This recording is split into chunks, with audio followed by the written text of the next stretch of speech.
This app feels seriously deranged, and I'm embarrassed to say that I love it. Hey everyone, I'm Abby Sharp. Welcome to Abby's Kitchen.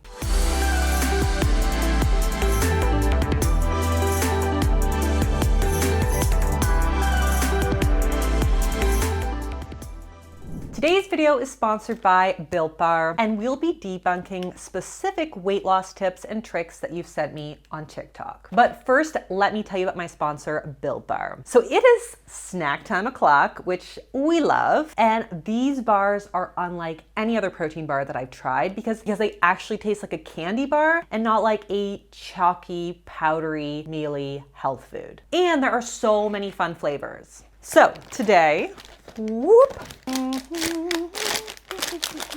let's do matchy salted caramel, because I'm just feeling a little caramelly today. Ooh, this is one of my favorites.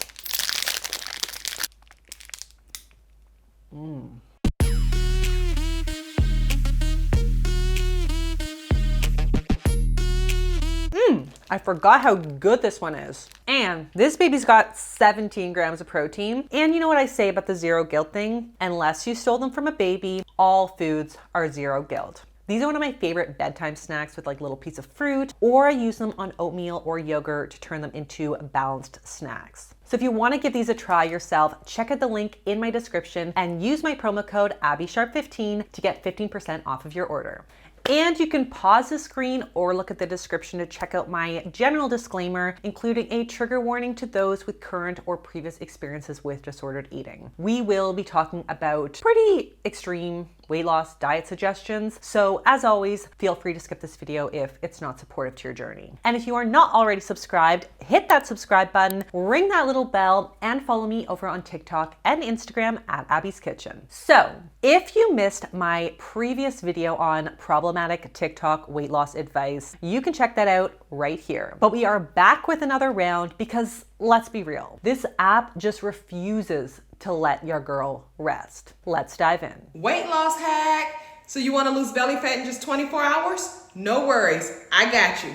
I lost 90 pounds in just 6 months, and you can do it too. Okay, so I heard about this way where you can lose belly fat in just 24 hours. I didn't believe it, but I said I'm gonna try it out. So this is what you're gonna do. So the first thing that you're gonna do at 8 o'clock, you're gonna drink lemon juice with warm water. At 10 o'clock, orange juice or apple juice with warm water. At 12 o'clock, you're gonna drink you some green tea. And at 1 o'clock, you're gonna drink some carrot juice with cold water. At 3 o'clock, you're gonna drink your favorite tea. At 5 o'clock, you're gonna drink your favorite juice. And at 7 o'clock, you're gonna drink that green tea again. So at 9 o'clock, you're gonna drink grapefruit juice with water. At 10 o'clock, you're gonna end your day the same way that you began your day. So you're gonna have lemon juice and warm water. So the very next morning, I measured myself. I was down 1 inch. I stepped on the scale and I was actually down 2 pounds. So it really works. Ah, yes, of course. It wouldn't be a weight loss video without a dishonorable mention of a juice cleanse.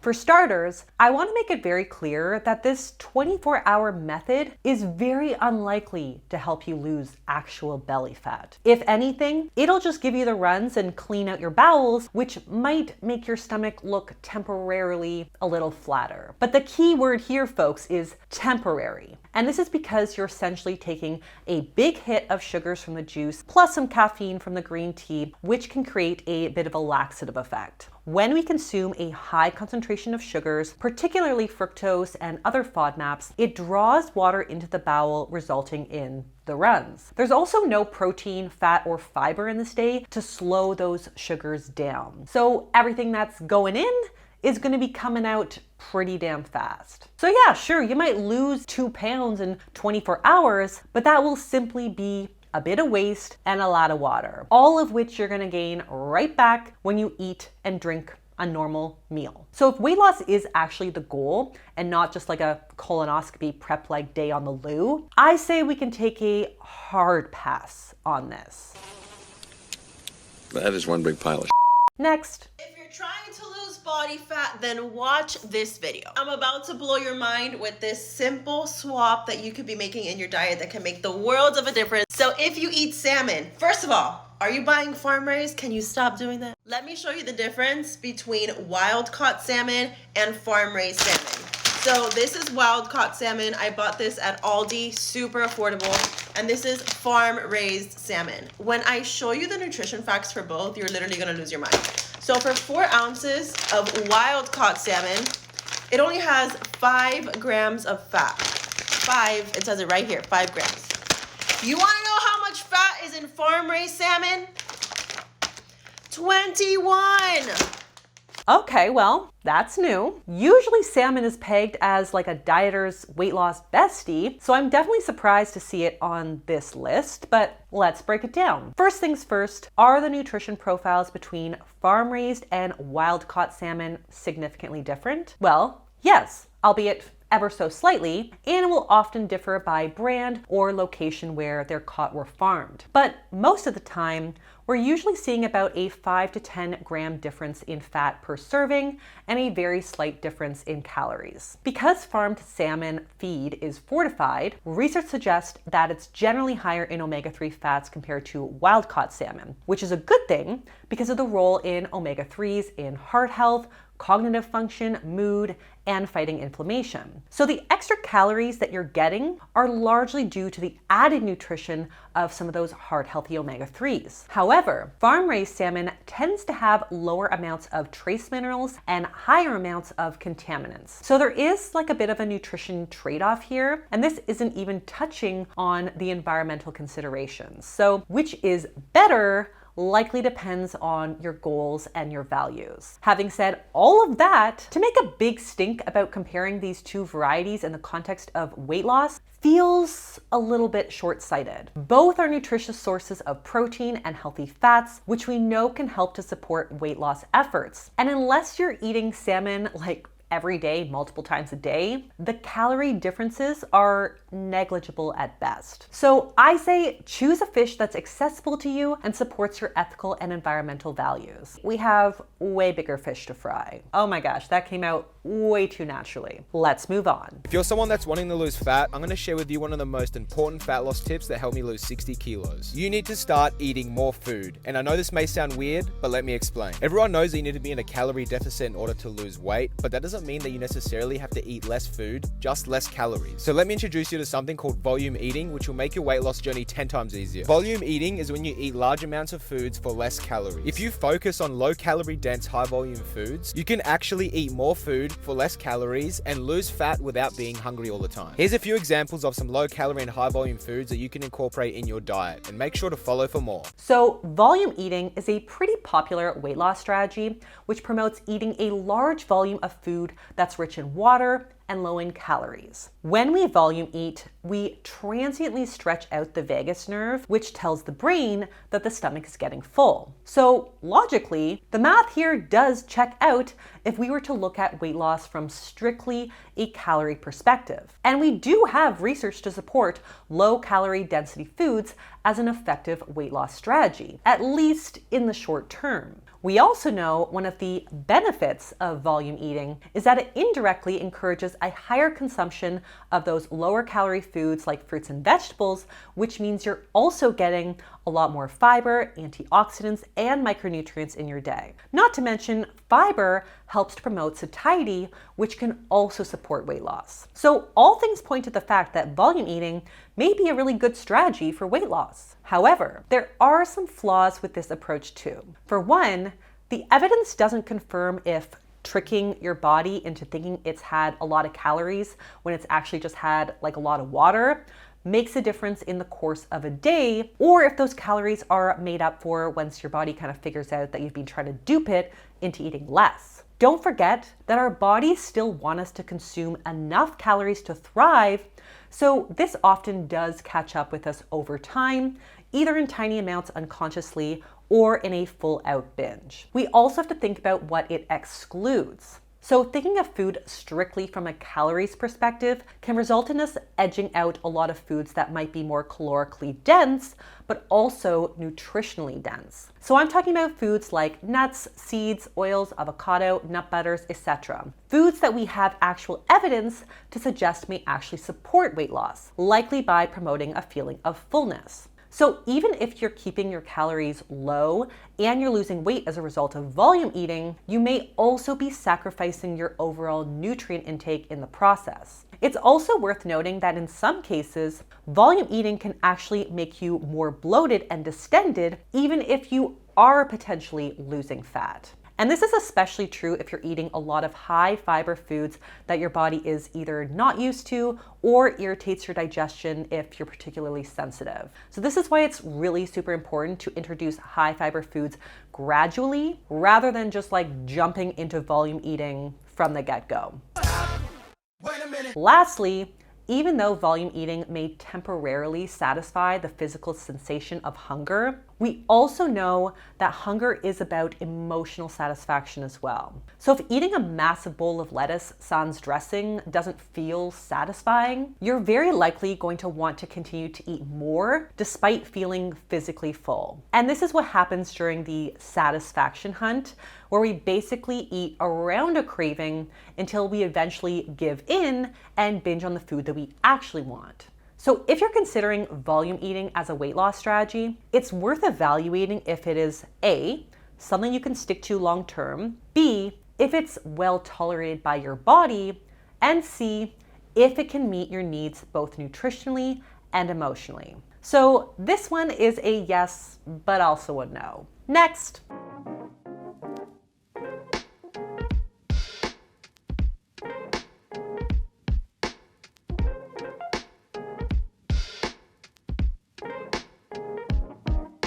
For starters, does apple cider vinegar remove toxins or boost your immune system? No and no. But can it aid in weight loss? Well, let's talk about it. Now, the research on apple cider vinegar and weight loss is pretty mixed. However, what we do know is that the acetic acid in vinegar may help to increase feelings of fullness, which may promote weight loss over time. For example, one small study found that consuming vinegar with a meal increased satiety and caused participants to eat about 250 calories less in the day. Similarly, other studies have found a modest increase in weight loss with higher intakes of apple cider vinegar, whether consumed after or alongside a meal. However, it's important to note that most of these studies are very small, super short term, and even so, only suggest very modest results. We're talking like a couple pounds over 3 months. And we have no idea what happens to that weight after those 3 months. Not to mention, some of these studies were confounded by the fact that participants were also on a calorie-restricted diet. Wow! I wonder what's responsible for the weight loss. It's also worth pointing out that some of the research in this area suggests that the actual reason for a reduction in appetite and a reduced desire to eat is simply because of vinegar's nauseating effects, especially when consumed on an empty stomach. As for the active ingredient itself, it really likely comes down to its acetic acid content, and apple cider vinegar is actually a bit lower on the food chain when it comes to acidity level compared to other vinegar varieties. In other words, there is nothing particularly miraculous about apple cider vinegar compared to other vinegars. It just somehow won the health halo lottery in wellness culture world. So to summarize, the research on apple cider vinegar and weight loss is mixed at best, but it's very unlikely to lead to any dramatic long-term weight loss without additional efforts. Next. All right, if you need to burn those last 5 to 10 pounds of stubborn fat, I got you. This has been working for me. I actually started it last Friday. It is 1 tablespoon of extra virgin olive oil and half of a lemon. Let me get my knife. And y'all, this sounds really gross, but honestly, it's not bad at all. It tastes like lemon. So do that, mix it up. And then you just chug it like a shot. You do it every single morning. 5 to 10 pounds off in a week, girlfriend. Let me know if you try it. I feel like this is one of those old wives' tales that your grandmother swears by, that has been passed down by generations, and that you just blindly accept as fact. However, there is zero research to suggest that this specific combination in these quantities is somehow like the magical elixir that will help to burn stubborn fat. Also, this is basically what I would use as a salad dressing without the salt and pepper. But what makes it different is that you're supposed to drink it on an empty stomach first thing in the morning.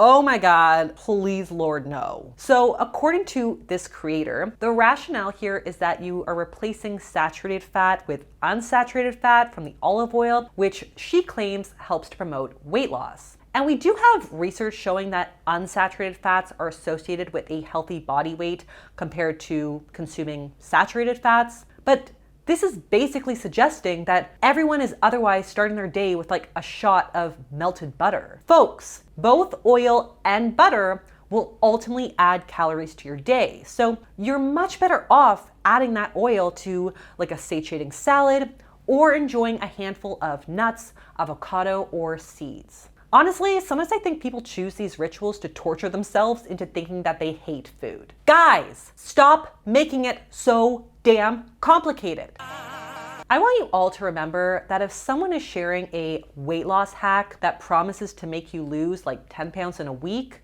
run the away. This is not a healthy rate of weight loss and can actually have severe implications for our nutrition status, metabolism, and muscle mass. So if you take anything away from my commentary here, it's that theoretically, weight loss comes down to a calorie deficit, albeit a disclaimer that even that isn't as simple as calories in, calories out, as so many TikTok bros will make you believe. If you want to know the truth about calories, please leave me a comment below and I'll make a whole video on that. But any sort of random punishing elixir or ultra specific rule is just a distraction for you to focus on to convince yourself that this diet will work, that this diet will be different than all the rest. And if you only follow this rule to a T, that you'll finally lose those 10 pounds. Folks, the basic formula for weight loss, in a closed system at least, will never change. It just comes down to tweaking it in a way that feels most sustainable for you.